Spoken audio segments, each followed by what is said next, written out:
بسم اللہ الرحمن الرحیم۔ جب حضور صلی اللہ علیہ وسلم نے حضرت عمر کی بیٹی کو طلاق دے دی، دوستو، دوسرے خلیفہ اور اسلام کی سب سے بڑی طاقت حضرت عمر رضی اللہ عنہ کی زندگی میں وہ دن بھی آیا کہ جب حضور صلی اللہ علیہ وسلم نے ان کی بیٹی حضرت حفصہ رضی اللہ عنہا کو طلاق دے کر گھر بھیج دیا۔ جب حضور صلی اللہ علیہ وسلم نے حضرت حفصہ کو طلاق دی تو ان کا رو رو کر برا حال ہو گیا، اور اس دن حضرت عمر رضی اللہ عنہ نے اپنے سر پر مٹی ڈالتے ہوئے کہا کہ اب عمر اور اس کی بیٹی حفصہ کی کوئی حیثیت نہیں۔ دوستو، حضرت عمر رضی اللہ عنہ وہ ہستی ہیں کہ جن سے اللہ نے اسلام کی بہت سی خدمتیں لی۔ حضرت عمر رضی اللہ عنہ نے حضور صلی اللہ علیہ وسلم کے بعد 10 سال تک حکومت کی، اور پھر ایسا نظام قائم کر کے دکھایا کہ دنیا حیران رہ گئی۔ لیکن اس مضبوط دل انسان کی زندگی میں بھی ایک وہ دن آیا کہ جب ان کی بیٹی حضرت حفصہ کو طلاق ہوئی تو آپ ٹوٹ کر رہ گئے، کیونکہ طلاق دینے والا کوئی عام انسان نہیں بلکہ ساری کائنات کے رسول حضور صلی اللہ علیہ وسلم تھے۔ بخاری شریف میں اس واقعے کو بہت تفصیل سے بیان کیا گیا ہے۔ حضرت عمر رضی اللہ عنہ خود ہی فرماتے ہیں کہ یہ ان دنوں کی بات ہے کہ جب میں مدینہ کے باہر عوالی میں رہتا تھا، میرے سبھی گھر والے وہی آباد تھے۔ حضور صلی اللہ علیہ وسلم کا گھر ہمارے گھر سے کافی دور تھا، اور میں گھر کا بڑا و ذمہ دار تھا، اس لیے مجھے اپنے گھر والوں کے لیے کچھ کھانے پینے کا بھی انتظام کرنا ہوتا تھا۔ تو میں نے اپنے ایک مدینہ ہی کے دوست سے کہا کہ چلو ہم دونوں آپس میں باری لگا لیتے ہیں۔ وہ اس طرح کہ ایک دن تم حضور صلی اللہ علیہ وسلم کی مجلس میں جانا، جو بھی حدیث و قرآن کے آیت نازل ہو تو شام کو وہ مجھے بتا دینا، اور میں اس دن جا کر اپنے گھر والوں کے لیے کچھ پیسے کما لوں گا۔ اگلے دن تم کام کاج پر جانا، اور میں حضور صلی اللہ علیہ وسلم کی مجلس میں حاضر ہو کر جو حدیث و قرآن کی آیت نازل ہوگی وہ شام کو میں تمہیں بتا دوں گا۔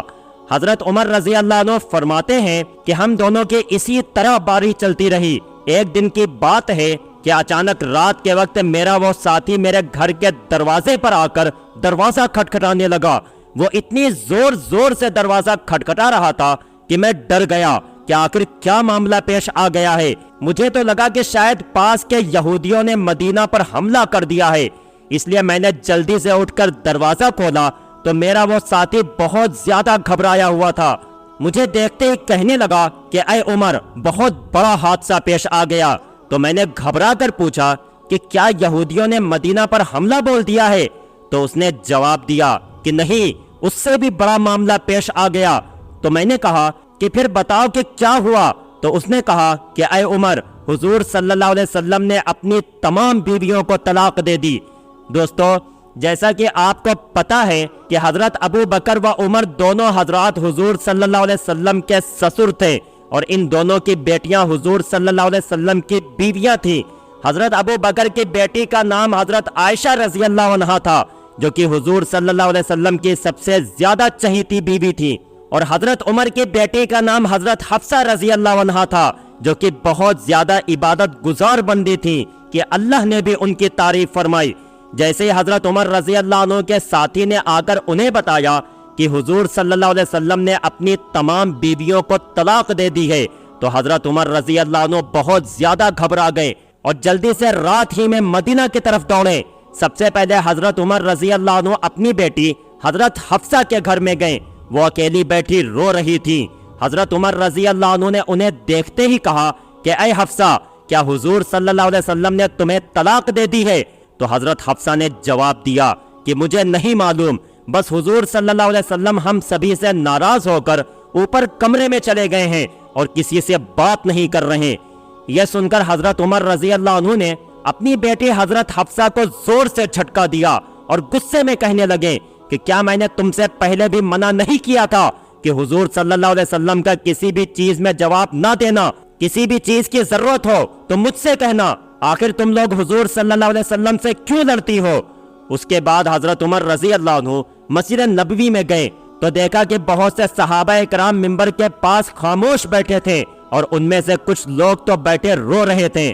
تو حضرت عمر رضی اللہ عنہ یہ منظر دیکھ کر بہت پریشان ہوئے، اور پھر حضور صلی اللہ علیہ وسلم کے دروازے پر جا کر دستک دی، لیکن خادم نے آ کر بتایا کہ حضور صلی اللہ علیہ وسلم نے کوئی جواب نہیں دیا۔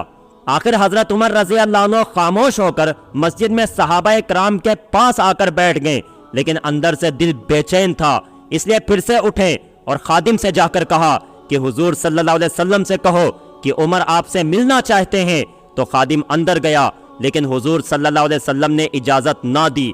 حضرت عمر رضی اللہ عنہ پھر سے صحابہ کرام کے پاس آ کر بیٹھ گئے، لیکن دل میں ایک بے چینی تھی، اس لیے پریشان ہو کر پھر سے اٹھے اور خادم سے کہا کہ حضور صلی اللہ علیہ وسلم سے کہیے کہ عمر آپ سے ملنے کی اجازت چاہتے ہیں۔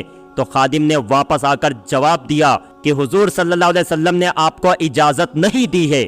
جب تیسری بار بھی منع ہو گیا تو حضرت عمر رضی اللہ عنہ مایوس ہو کر مسجد سے باہر جانے لگے، تو اتنی دیر میں خادم نے پیچھے سے آ کر آواز دی کہ اے عمر، حضور صلی اللہ علیہ وسلم تمہیں حجرے میں بلا رہے ہیں۔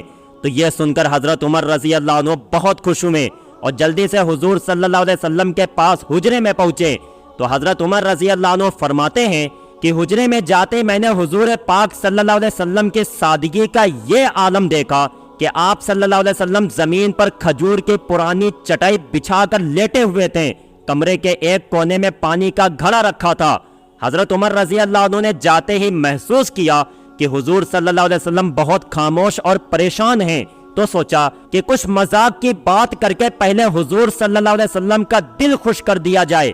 تو حضرت عمر رضی اللہ عنہ نے کہا کہ اے اللہ کے رسول، میں اپنی بیٹی حفصہ کے گھر گیا تو میں نے اسے ایسے پکڑ کر گھسیٹا۔ اس وقت حضرت عمر رضی اللہ عنہ نے یہ بات ایسے انداز میں بیان کی کہ حضور صلی اللہ علیہ وسلم کو ہنسی آ گئی۔ حضور صلی اللہ علیہ وسلم کو مسکراتا دیکھ حضرت عمر رضی اللہ عنہ نے پوچھا کہ اے اللہ کے رسول، کیا آپ نے اپنی بیویوں کو طلاق دے دی ہے؟ تو حضور صلی اللہ علیہ وسلم نے جواب دیا کہ نہیں اے عمر، میں نے طلاق نہیں دی۔ حضرت عمر رضی اللہ عنہ فرماتے ہیں کہ یہ سنتے میرے دل کو بہت سکون ملا اور باہر آ کر میں نے سبھی کو اس بات کی خبر دی تو صحابہ اکرام کی جان میں جان آئی۔ اسی طرح حدیث کی کتابوں میں حضرت حفصہ رضی اللہ عنہ کے طلاق کے بارے میں ایک اور بات ملتی ہے کہ ایک بار حضور صلی اللہ علیہ وسلم نے حقیقت میں انہیں طلاق دے دی، لیکن وہ طلاق رجعی تھی، مطلب صرف ایک ہی طلاق دی، کیونکہ دوستو شوہر کو 3 طلاق دینے کا اختیار ہوتا ہے، اس لیے اگر وہ 3 طلاق کی جگہ صرف ایک ہی طلاق دے تو وہ جب چاہے اپنی بیوی کو چھو کر اسے اپنے نکاح میں واپس لا سکتا ہے۔ تو حضور صلی اللہ علیہ وسلم نے حضرت حفصہ کو طلاق رجعی دے دی۔ اب جس وقت حضرت حفصہ رضی اللہ عنہ کو طلاق ہوئی تو ان کا رو رو کر برا حال ہو گیا، اور جب ان کے والد حضرت عمر رضی اللہ عنہ کو یہ خبر پہنچی تو آپ اتنا زیادہ پریشان ہوئے کہ زمین سے مٹی اٹھا کر اپنے سر پر ڈالتے ہوئے کہا کہ اب عمر اور اس کی بیٹی حفصہ کی کوئی حیثیت نہیں۔ حضرت حفصہ رضی اللہ عنہ کے رشتہ دار جب حضرت عثمان رضی اللہ عنہ کو یہ خبر ہوئی تو وہ جلدی سے حضرت حفصہ رضی اللہ عنہ کے پاس پہنچے اور کہنے لگے کہ اے حفصہ، آخر یہ حادثہ کیسے پیش آ گیا؟ تو حضرت حفصہ نے روتے ہوئے جواب دیا کہ حضور صلی اللہ علیہ وسلم نے مجھ سے اکتا کر مجھے طلاق نہیں دی ہے، بلکہ اس کے پیچھے کچھ اور ہی بات ہے۔ ابھی یہ باتیں ہو ہی رہی تھی کہ اچانک وہاں حضور صلی اللہ علیہ وسلم آ گئے، اور پھر آپ صلی اللہ علیہ وسلم نے اسی وقت حضرت حفصہ سے رجوع کر کے انہیں اپنی بیوی بنا لیا۔ اس حدیث میں تفصیل سے آتا ہے کہ حضرت جبریل علیہ السلام نے آ کر حضور صلی اللہ علیہ وسلم سے کہا کہ اے اللہ کے رسول، آپ حفصہ کو طلاق دے کر نہ چھوڑیں، کیونکہ وہ بہت ہی نمازی اور روزہ رکھنے والی عورت ہے۔ اس لیے حضور صلی اللہ علیہ وسلم نے اسی وقت اللہ کے حکم پر حضرت حفصہ رضی اللہ عنہ سے رجوع کر کے انہیں اپنی بیوی بنا لیا۔ پیارے دوستو، ویڈیو ختم کرتے کرتے میں آپ کو ایک بہت اہم میسج دینا چاہتا ہوں، اس پر عمل کر کے آپ اپنی زندگی بدل سکتے ہیں۔ پیارے دوستو، کیا آپ بھی میری طرح یوٹیوب پر ویڈیو بنا کر لاکھوں روپے مہینہ کمانا چاہتے ہیں؟ اگر ہاں تو ابھی ڈسکرپشن میں دی گئی ویڈیو کو دیکھ کر یوٹیوب سے پیسے کمانے کا طریقہ سیکھیں اور اپنے ساتھ اپنے گھر والوں کے لیے سہارا بنیں۔ السلام علیکم۔